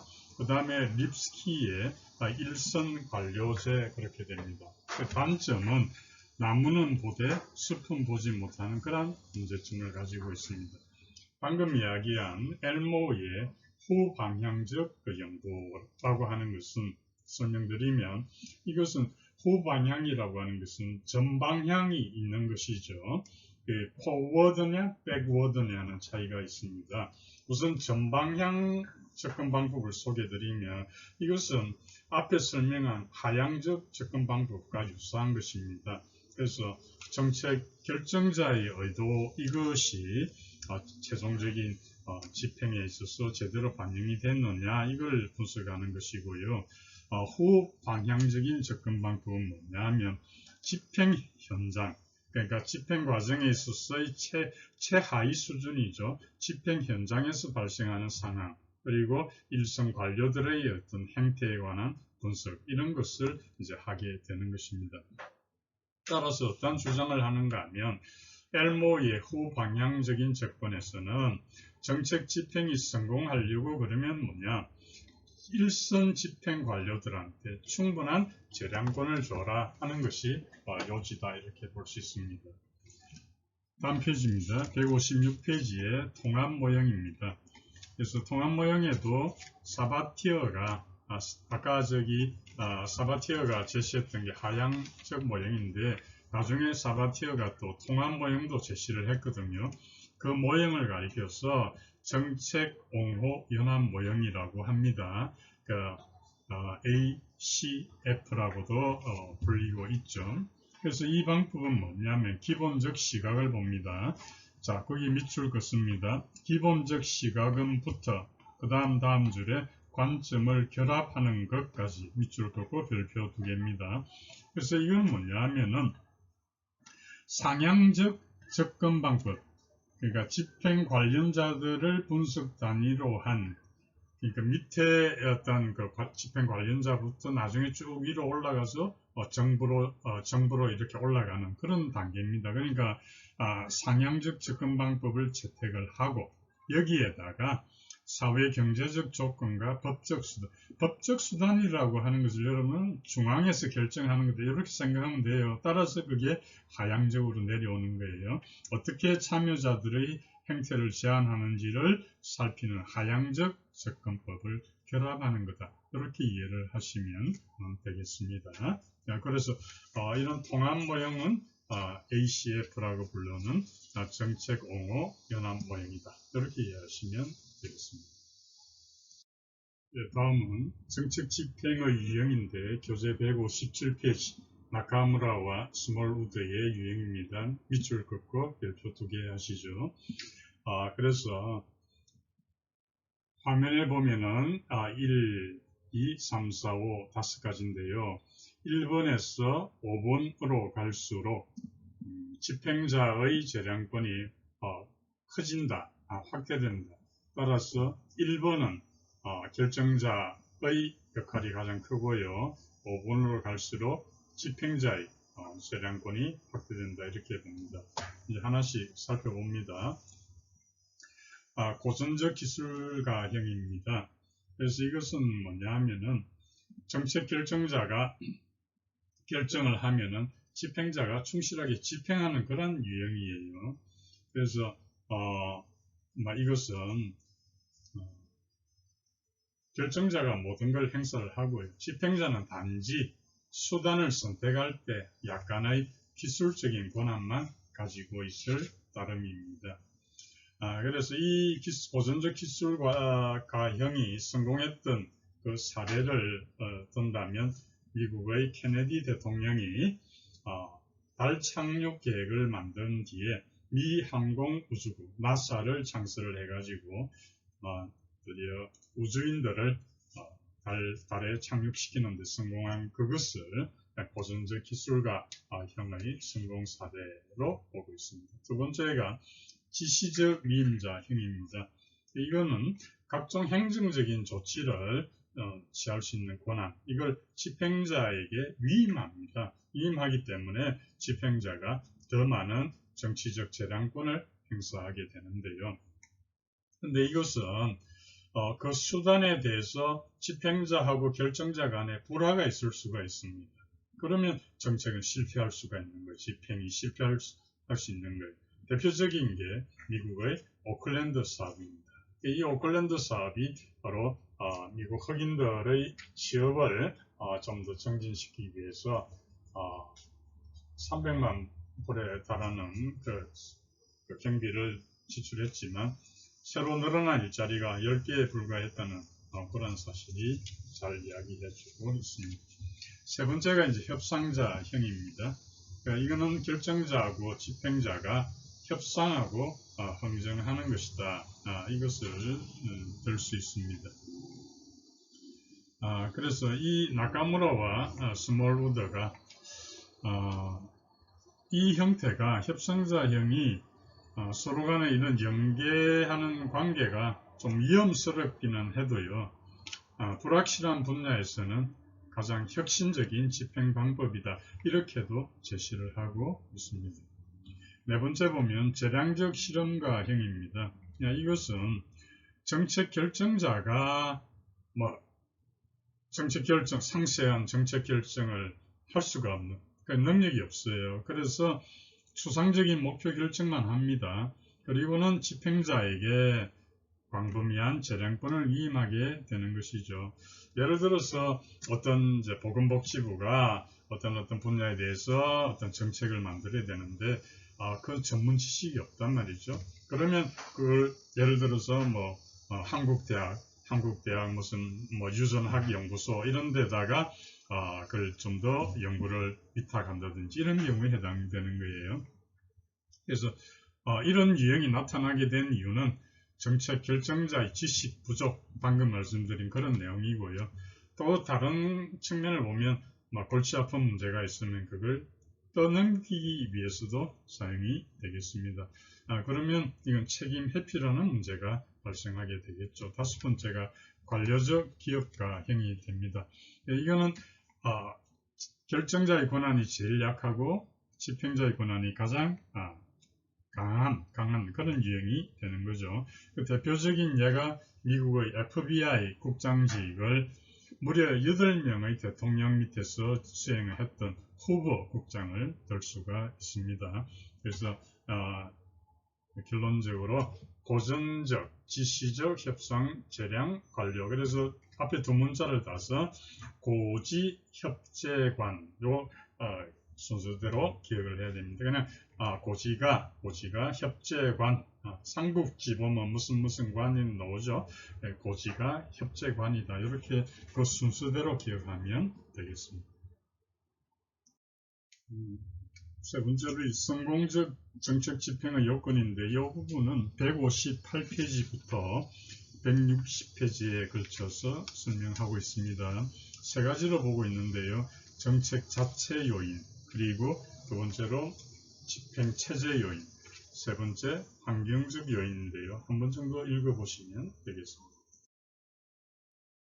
170페이지 정책 평가 부분이 되겠습니다. 1번의 의의와 유형입니다. 정책 평가를 간단히 말하면 원래 가지고 있던 의도와 결과를 정책이 얼마나 효과적으로 달성했는가를 측정한다. 이 정책 평가가 되겠고요. 그 다음 파라그раф입니다. 이러한 정책 평가 활동이 활발하게 전개된 이유가 있는데요. 그 중에 하나가 그 다음 줄에 있는 존슨 행정부에서 추진한 위대한 사회의 실패 분위기입니다. 그런 데서 그 사이에 나온 사업 평가 보고서가 문제가 됐는데요. 이게 그 다음 줄에 국립 무료 유아원 사업을 했거든요. 근데 이 사업이 내용은 뭔가 하면 흑인들이 가난한 것은 좀 지적인 능력이 부족 때문이다. 그래서 유아 시절에 한번 교육을 시켜보자 이런 취지였거든요.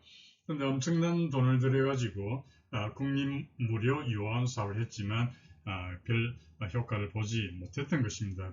그래서 이러한 부정적인 결과가 나왔기 때문에 어떤 그 정책 평가를 강력히 요구를 하게 되었던 것이죠. 자, 오른쪽으로 넘어가서 이번에 정책 평가의 논리가 됩니다. 첫 번째 인과관계는 여러 번 설명했었죠. 이는 원인, 과는 결과, 인과관계를 평가한다. 이렇게 보시면 되고요. 다음 페이지 봅니다.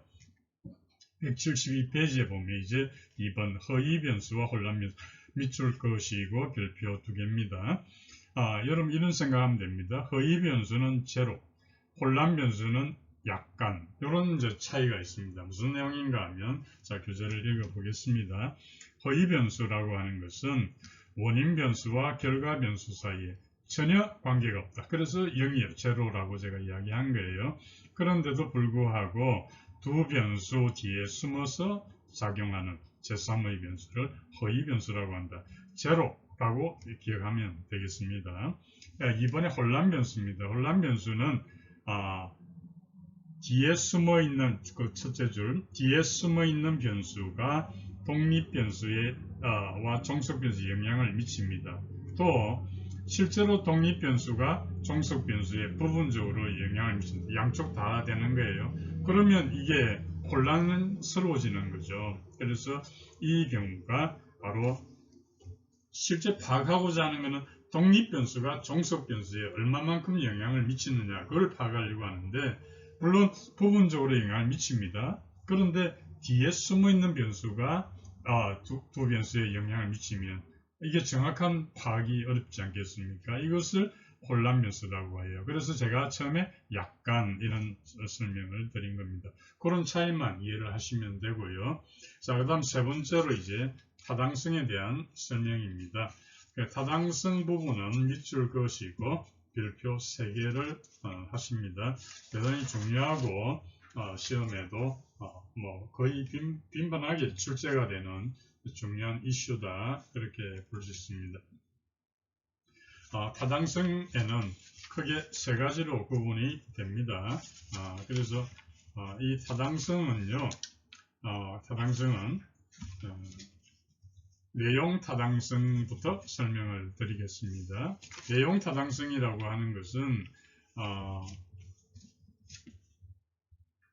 거기 교재를 보면 측정하고자 하는 변수 내용을 얼마나 정확하게 측정 이렇게 되어 있는데요. 쉽게 이야기하면 이겁니다. 어느 고등학교에서 국어 담당 교사를 채용하면서 시험을 이제 치는데 그러면 국어에 관한 문제를 출제를 해야 되지요. 근데 만약에 과학에 대한 문제가 출제됐다면 내용 타당성이 상실되게 되는 것입니다. 그래서 그 내용이 내용 타당성이고요. 두 번째 기준 타당성을 보겠습니다. 기준 타당성이라고 하는 것은 두 번째 줄에 시험 성적과 본래 시험에서 예측하고자 했던 기준 간의 상관관계다 이렇게 되어 있는데요. 이것은 다시 이야기하면 채용 시험의 성적하고 채용 후의 근무 성적하고 비교해 가지고 만약에 양자 간의 상관관계가 높다면 채용 시험 잘 출제했다 이렇게 되는 거예요. 즉 양자 간의 상관관계가 높다면 채용 시험은 타당성이 없다 이렇게 됩니다. 그리고 그 다음 파라그래프에 보면 기준 타당성에는 동시 타당성과 예측 타당성이 있다. 거기 밑줄 긋고 별표 둘입니다. 기준 타당성은 동시 타당성, 예측 타당성이 있습니다. 그래서 거기 설명을 했는데요. 제가 쉽게 말씀드리면 동시 타당성이라고 하는 것은 만약에 신입사원 선발하려고 하는 그 선발 도구가 있잖아요. 뭐 시험 같은 거. 이것을 현직 종업원에게 실시를 합니다. 그러면 그 획득한 시험 점수가 있잖아요. 그 시험 점수하고 그 현직 종업원이 받은 고가 점수, 인사평가의 고가 점수하고의 상관관계가 높으면 동시 타당성이 높다 이렇게 됩니다. 그 다음에 예측 타당성입니다. 예측 타당성도 교재에 설명되어 있지만 쉽게 설명드리면 선발 시험을 치게 되면 합격자가 생기게 되겠죠. 그럼 합격자의 시험 성적하고 그 다음에 그 사람이 입사 후 어느 정도 기간이 지난 뒤에 직무 성과하고를 비교하는 것입니다. 그래서 이것은 일정 기간을 기다려야 합니다. 그래서 혹시 지문에 일정 기간 기다린다는 지문이 나오면 그거는 예측 타당성에 관한 것입니다. 자, 다시 한번 정리하면요. 동시 타당성과 예측 타당성이 있는데 이것은 기준 타당도를 세분하면 그렇다. 그리고 이 두 가지는 잘 기억을 해야 합니다. 좀 번거롭더라도 잘 기억을 하시죠. 그 다음에 세 번째가 173페이지 3번의 구성 타당성입니다. 우선 교재를 보면 구성 타당도는 이론적 측면에 관한 것이므로 이론적 타당도라고도 한다. 제가 쉽게 설명드리면 이것을 예를 들어서 정보와 사회의 정도 이렇게 합시다. 그럼 정보와 사회의 정도를 파악한다고 하면서 어떻게 측정하면은 정보와 사회가 어느 정도 진척되었다고 말할 수 있을까요?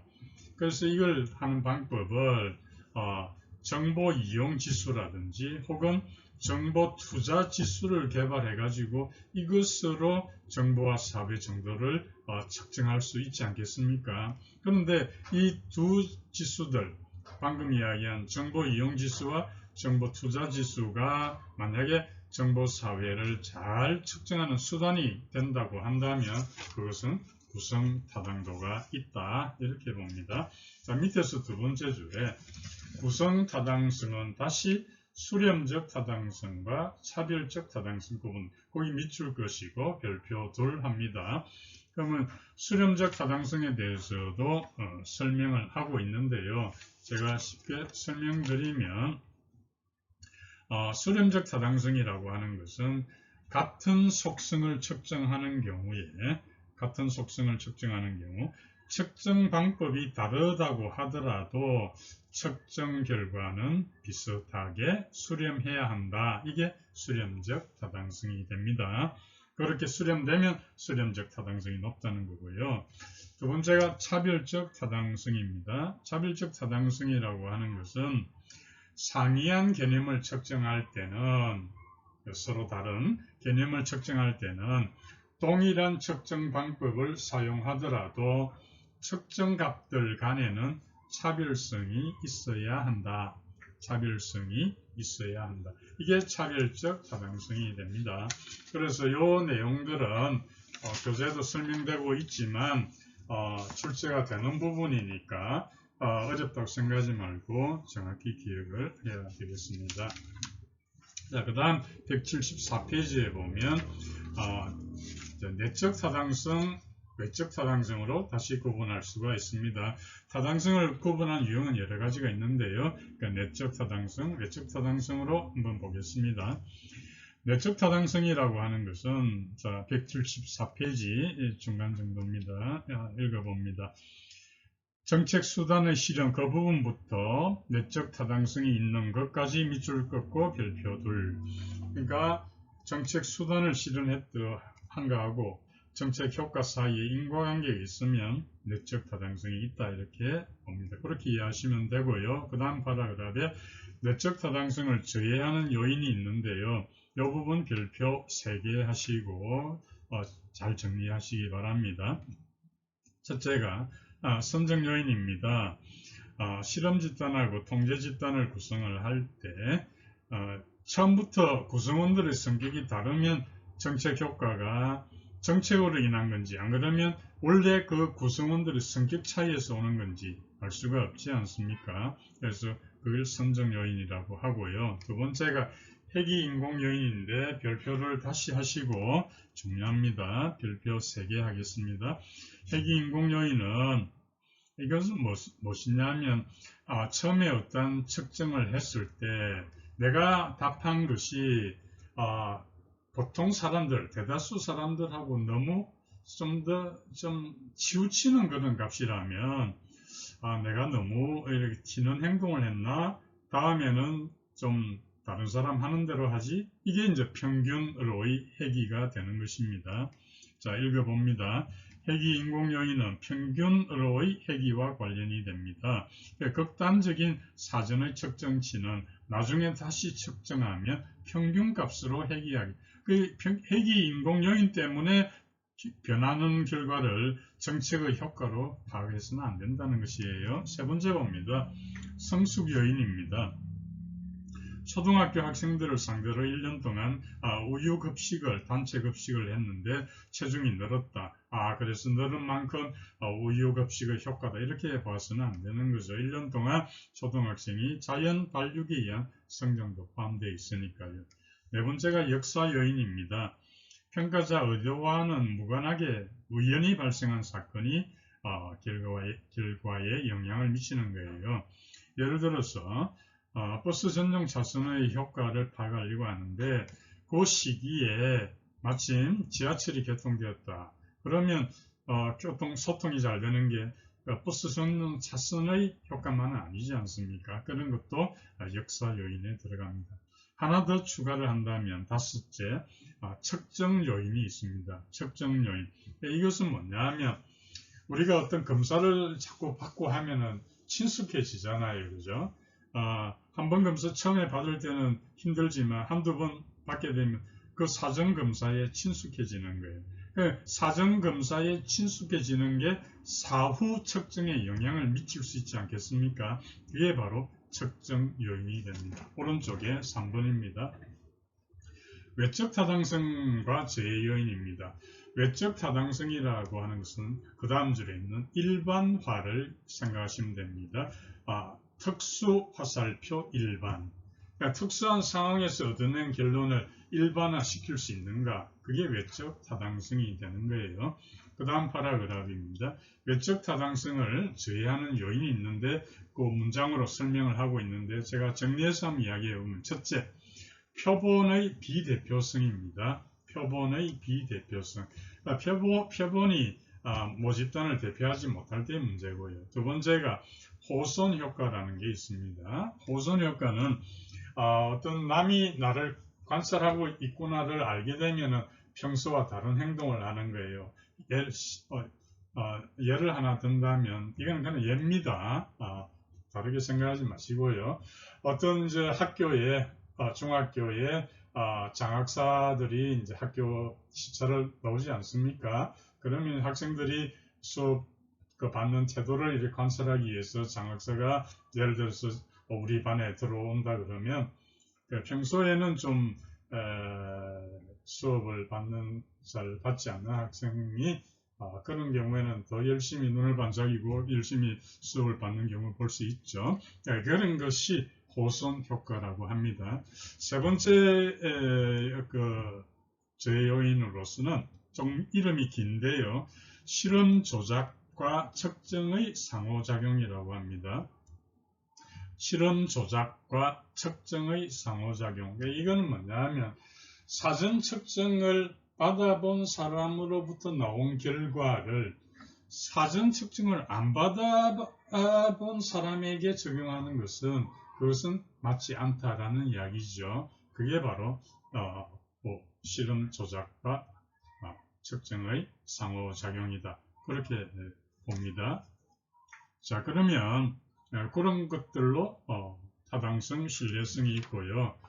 그리고 이제 우리가 기억해야 할 것은 타당도하고 신뢰도 간의 그런 관계가 되겠습니다. 그래서 그때는 여러분 이렇게 이해하면 됩니다. 타당도와 신뢰도 양자 간의 관계에서는 좀 타당도가 좀 더 상위에 있다. 이렇게 이해를 하면 되겠습니다. 그래서 176페이지 봅니다. 타당도와 신뢰성입니다. 신뢰성이라고 하는 것은 뭐냐 하면 동일한 대상에 대해서 유사한 측정 도구를 사용하여 반복 측정할 경우에 결과가 유사하다. 그러면 신뢰성이 있는 거예요. 예를 들어 아침에 어떤 두께를 쟀는데 얼마였고 또 한밤중에 쟀더니 완전히 달랐다 그러면 그 측정 기구의 신뢰성은 낮다 이렇게 볼 수 있습니다. 그래서 이런 타당성하고 신뢰성의 관계는 176페이지에 있는데 5번에 보면 관계입니다. 아까도 이야기했지만 타당성 같은 말이에요. 그 타당도가 신뢰도보다는 상위의 개념 이렇게 이해를 하시면 됩니다. 그래서 두 번째 파라그раф입니다. 타당성이 높은 평가 연구는 신뢰성 또한 높다고 할 수 있으나 그 부분 밑줄 것이고요. 두 번째 줄까지 밑줄 것이죠. 신뢰도가 높은 평가 연구는 반드시 그런 것은 아니다. 이걸 이해하시면 되겠습니다. 네, 정책평가의 방법입니다. 교재 176페이지에 있고요. 세 가지로 구분되는데 비실험, 준실험, 진실험입니다. 비실험부터 설명을 드리면 통계 분석을 비실험 방법이다 이렇게 이해를 하면 되겠습니다. 그래서 읽어보겠습니다. 177페이지 비실험적 방법입니다. 비실험적 방법은 다중 회귀 분석하고 인과관계 분석, 요인 분석, 시계열 분석 등의 통계적 방법으로 분석하는 방법이다. 이렇게 이해를 하시면 되겠습니다. 그래서 그 밑에 그림을 통해서도 이러한 경로 분석도 비실험적 방법에서 많이 사용되는 방법이다. 이렇게 봅니다. 다음 페이지 보시죠. 평가를 봅니다. 3번 평가입니다. 정책 평가의 목적은 정책 효과를 정확하게 파악을 해야 되는데, 이를 위해서는 앞에서 설명드렸던 허위 변수, 혼란 변수의 영향을 제거를 해야 됩니다. 그러나 비실험 설계에서는 이러한 변수를 정확하게 가려내기가 어렵다는 한계를 가지고 있습니다. 다음 진실험 설명드립니다. 진실험은 거기 밑줄 긋습니다. 실험 집단하고 통제 집단의 동질성 확보, 동질성입니다. 같게 만들어서 행하는 실험입니다. 그래서 그러면 양 집단을 동질적으로 구성하기 위해서 어떻게 하느냐 하는 방법이 그 다음 줄에 있는 무작위 배정이라고 합니다. 랜덤으로 샘플링한다. 무작위 배정이라고 하고요. 그래서 무작위 배정 방법은 그 다음 줄에 있는 추첨이나 난수표나 또는 컴퓨터를 이용해서 SAS나 SPSS 같은 컴퓨터 프로그램을 이용해서 할 수가 있습니다. 실험 방법에 보면 진실험의 대표적인 방법이 솔로몬 4집단 설계, 거기 밑줄 그으시죠. 진실험의 설계 방법으로는 통제 집단 사전 사후 설계하고요. 솔로몬 4집단 설계 밑줄 긋습니다. 예, 그렇게 하는 거예요. 그래서 통제 집단 사전 사후 설계는 뭐냐 하면 실험 처리 후의 측정값 차이에서 실험 처리 전의 측정값 차이를 뺀 값으로 측정을 하고요. 솔로몬 4집단 설계는 밑에 그 그림 있죠. 이게 바로 솔로몬 4집단 설계고 가장 강력한 실험 설계 유형에 속합니다. 그리고 이 솔로몬은 실험 집단도 2개, 통제 집단도 2개, 그렇게 해서 총 4개의 집단을 구성하게 됩니다. 그래서 맨 밑에 줄 읽어보면 하나의 실험 집단하고 통제 집단에 대해서는 사전 측정을 하고 다른 실험 집단하고 통제 집단에 대해서는 사전 측정을 하지 않은 채 실험을 하기 때문에 검사 효과까지도 통제를 할 수가 있습니다. 이런 장점을 가지고 있죠. 그러나 단점도 있는데 쭉 내려와서 보시면 2에서 한 8번째 줄 비용이 좀 많이 드는 비경제적이다. 그런 평가를 받고 있습니다. 자, 한계를 평가를 좀 더 정확히 해보면 우선 그 진실험이라고 하는 것은 내적 타당성 면에서는 매우 우수합니다. 그러나 몇 가지 문제도 있습니다. 모방 효과 밑줄 그으시죠? 모방 효과. 그 다음에 모방 효과에서 보시면 정책의 효과로 만약에 어떤 그 실험 집단에 변화가 있다면 그걸 모방하는 거예요. 통제 집단. 그러니까 실험 대상이 아닌 통제 집단의 구성원들이 모방하는 거예요. 그런 한계도 가지고 있습니다. 그래서 그 다음 페이지 넘어가겠습니다. 이제 준실험 방법입니다. 그 준실험 방법은 동질성 확보가 안 되는 거예요. 하지 않아도 되는 거예요. 무슨 말인가 하면 동질성 확보한다는 게 너무 좀 어렵지 않습니까? 그래서 노력은 하겠지만 동질성을 확보하기 위한 노력은 하겠지만 그게 안 될 때 사용되는 방법이다. 이렇게 이해를 하시면 되겠습니다. 그래서 그 평가를 보시면 3번의 평가입니다. 그래서 장점은 그 실험 대상자로 하여금 자기가 원하는 대로 실험 집단이나 통제 집단을 선택할 수 있다, 할 수 있게 하는 거예요. 왜 그런가 하면 준실험이라고 하는 것은 양 집단을 동질적으로 구성할 필요가 없기 때문에 그렇다, 이렇게 볼 수 있습니다. 그러한 장점을 준실험은 가지고 있습니다. 자, 그 다음에 이제 화면에 보면은 우리나라의 정부 업무 평가가 나오는데요. 한번 보겠습니다. 우리나라의 그 정부 업무 평가는 정부 업무 평가위원회를 이제 이해를 해야 되는데요. 정부 업무 평가위원회는 국무총리 소속입니다. 그리고 정부 업무 평가위원회가 이제 하는 그 여러 가지 일이 있는데요. 그 중에 이제 평가의 그 종류를 먼저 한번 보겠습니다. 정부 평가의 종류를 보면은 특정 평가가 있습니다. 그 특정 평가는 뭐냐면 국무총리가 2개 이상의 중앙행정기관과 관련되는 시책에 대해서 특정 평가를 실시할 수가 있습니다. 이해되시죠? 그 다음에 화면에 있는 합동평가.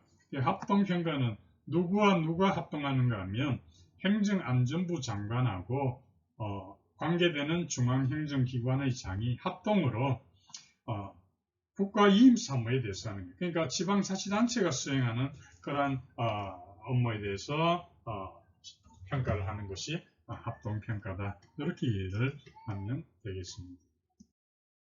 제7절의 정책 변동입니다. 정책 변동에서는 그 유형을 이해를 하시면 되겠습니다. 교재 181페이지입니다. 이 정책 변동의 유형인데요. 이 부분에서는 4가지가 있는데 그 중에서 2번과 3번의 유의를 해야 됩니다. 2번의 정책 유지 그리고 3번의 정책 승계에 대해서 잘 이해를 해야 합니다. 우선 첫 번째 정책 혁신부터 봅니다. 정책 혁신이라고 하는 건 뭐냐 하면 정부가 관여하지 않았던 분야에 개입할 목적으로 새로운 정책을 결정하는 것이다. 이렇게 봅니다. 예를 든다면 이런 거예요. 인터넷이 요즘 인터넷 이용이 활성화되니까 각종 사이버 범죄가 아주 빈발해지지 않습니까? 그러면 만들어야 되는 게 뭐예요? 사이버 범죄 수사대 같은 게 신설되는 거잖아요. 이게 바로 정책 혁신에 해당하는 거예요. 새로운 문제가 등장하면서 그렇게 되는 거예요. 교재를 보면 따라서 현재 활동이 전혀 없고 이를 담당할 조직이나 예산이 없는 상태에서 정부가 새로운 정책을 결정하는 것. 사이버 범죄 수사대를 생각하시면 됩니다. 자, 두 번째 정책 유지입니다. 자, 그게 밑줄을 그으시죠. 현재의 정책을부터 적응하는 것. 이거 중요합니다. 밑줄 긋고 별표 2개. 그래서 이게 정책 유지인데요. 나중에 정책 승계하고 비교해서 꼭 이해를 해야 됩니다. 정책 유지라고 하는 거 보세요. 현재의 정책을 새로운 정책으로 대체하는 게 아니고요. 본래의 정책 목표 달성을 위해서 정책을 기본 골격은 유지입니다. 기본 골격은 유지를 하되 상황의 변화에 따라서 적응한다. 이렇게 되는 거예요. 그래서 정책의 구체적인 요소를 구성 요소를 정책의 구체적인 구성 요소를 완만하게 대체하는 거다. 이렇게 이해하시면 됩니다. 예를 든다면 뭐 사업 내용이라든지 집행 절차라든지 이런 게 다 정책의 구체적인 구성 요소거든요. 그것들을 완만하게 대체한다. 혹은 변경한다. 이게 정책 유지가 되겠습니다. 자, 세 번째로 넘어가서 다음 페이지에 보시죠. 다음 페이지에 보면 정책 승계입니다. 교재를 보면 현존하는 정책의 기본적 성격을 바꾼다 이렇게 되죠. 그래서 이것은 근본적인 수정을 의미하는 것입니다. 근본적인 수정을 의미한다. 그래서 이것은 뭐냐면 어떠한 그 수단 같은 것에 대대적인 변화가 중대한 변화가 일어납니다. 그렇기 때문에 두 번째로 이야기한 정책 유지와는 차이가 있다. 이렇게 볼 수 있습니다. 그 다음 쭉 내려와서 4번의 정책 종결입니다. 이것은 글자 그대로 현존하는 정책을 완전히 소멸한다. 그래서 이 부분의 핵심은 2번과 3번입니다. 정책 유지와 정책 승계의 차이점. 네, 그것에 유의하면 되겠습니다. 네, 정책 파트 강의를 모두 마치겠습니다.